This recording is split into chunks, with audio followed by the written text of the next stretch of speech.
Hello and welcome. I haven't recorded a video for the past month, and this is why. Because I have been working on something really important to me.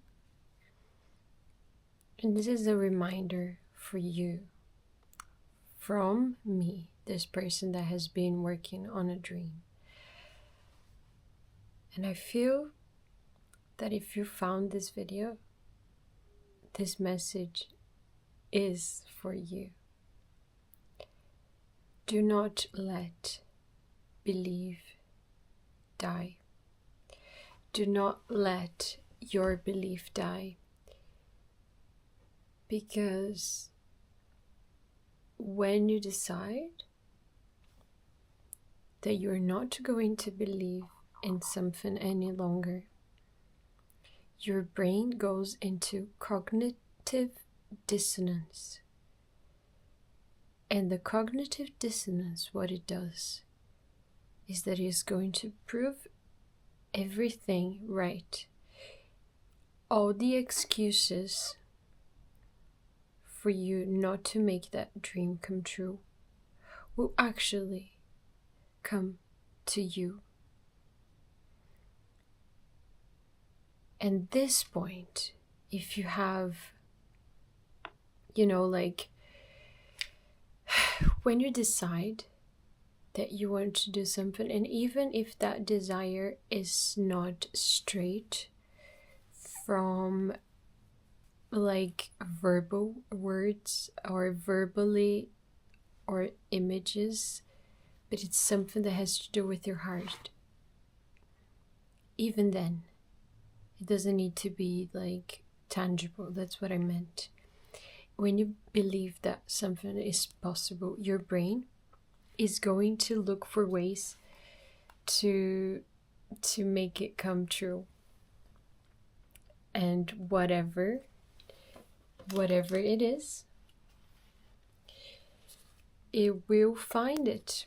Look what I just took from, this is the courage. It's a courage card that I found from my friend's kids,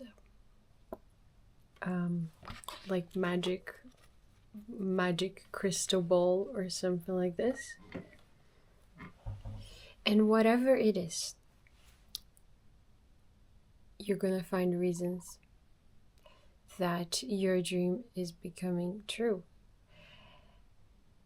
And yes, okay, some people call that magic, okay? People call it, this happens because of magic. And yes, I do not want to take away the element of magic from you, but also, that's the word we call it in psychology, cognitive dissonance. And when you decide, a decision in itself is so powerful. If you believe that, I am someone that will make this happen, your brain starts to close the gap. It's going to notice opportunities, is also going to notice, oh, okay, these people here, they actually fit into what I am looking for. The right people, they could be the right people, I think. And and then it's like magically you start trying things that you've never tried before, and you start staying in this gap for longer, maybe in the past. Instead of staying, you would start something and never go back to it. And this is because this decision, it changes the way that you present yourself in the world.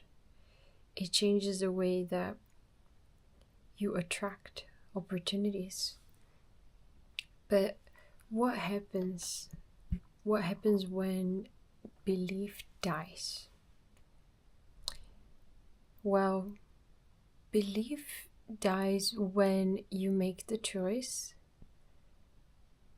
that this thing is not going to happen anymore. This desire is actually not here anymore in the heart. And when that happens, the brain will stop searching for the opportunities, searching for the people, and anything that is relevant to you. The brain will pass by.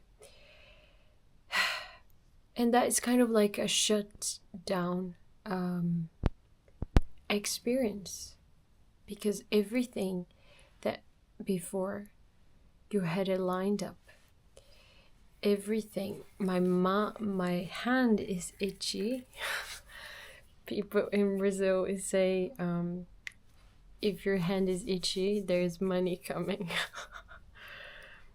So, hope that's true. And what I really want to add to this is an extra layer of our bodies and belief.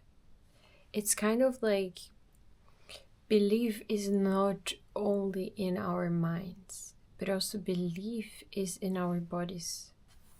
You can feel that belief is alive in you because your posture changes, and the way that you present yourself, the way that you breathe, you allow yourself to take deeper breaths.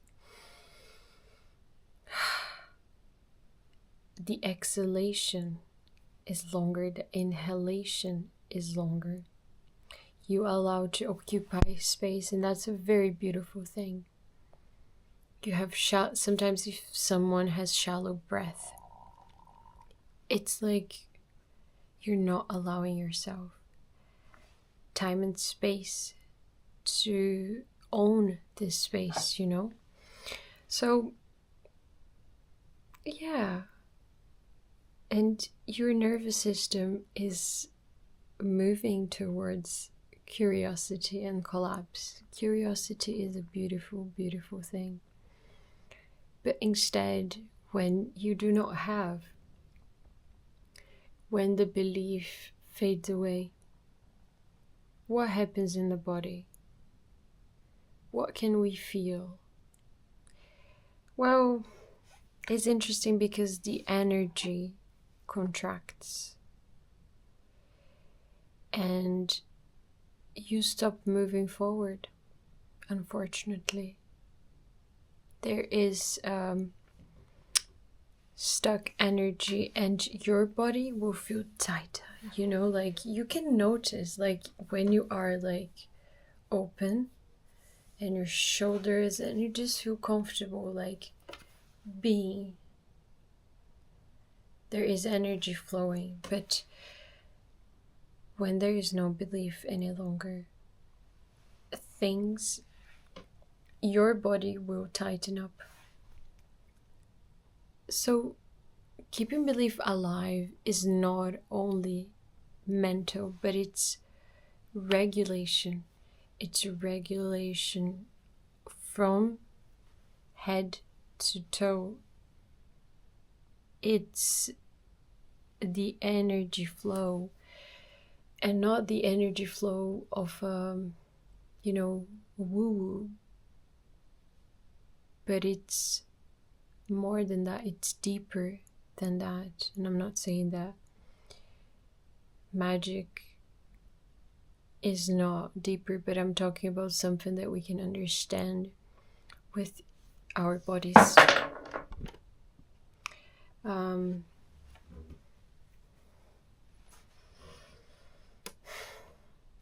So let's ask ourselves, let's ask your body how you're feeling right now, and how What would you be feeling if you knew that this is possible to you? If you knew that your intention, your desire was actually happening in the next 24 hours. Notice, where does your chest expand? And where does your breath deepen? And curiosity, are you curious about what's gonna happen in certain areas of your life? What's gonna happen in your chest area? What's gonna happen in your legs? I was actually in the outro. I'm going to share a story in the gym this morning. So let's reframe magic. Some people call this manifestation. Do not get me wrong, because I love manifestation, but I take it with a pinch of salt, and I take it in a different angle. It's almost like the same as faith, because your belief is going to keep your perception of things. It's going to keep your nervous system. It's going to keep your whole set of behaviors alive, with a future that it's non-existent yet. All that you have is a vision. All that you have is this idea that perhaps if you are a little bit advanced in this technique, you can already feel it. But for the moment, it's in another plane, perhaps a little bit here. So slowly, the reality of ourselves is going to catch up. So do not let belief die too early. You don't need to be super confident. You don't need to be that person yet if you're not feeling like everything is real today, like absolutely now. Like, ask yourself, ease into it, and keep doing the actions that you're doing towards your desire.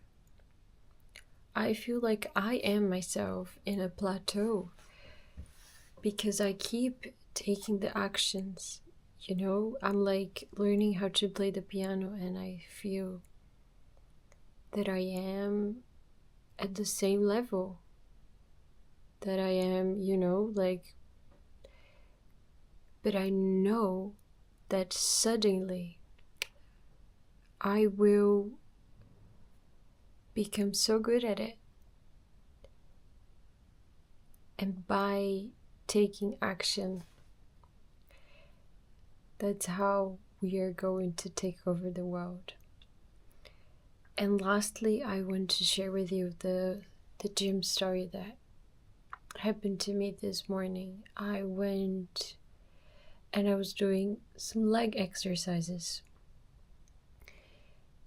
And I was doing the muscles inside my legs in the upper body.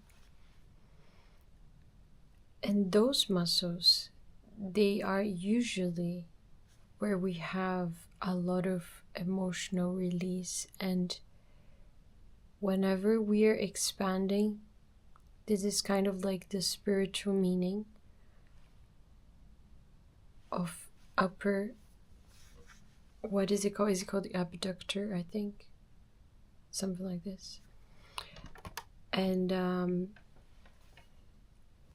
I kept exercising and I kept doing the move, and I felt so emotional. I felt like I wanted to cry. And then it was exactly the moment I went to look it up, and it said that those are the muscles where we store most of our emotional tension from the past, from anything that happens with us.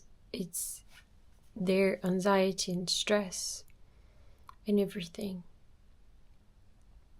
And if you want to expand, those are also the muscles that you will be using to expand.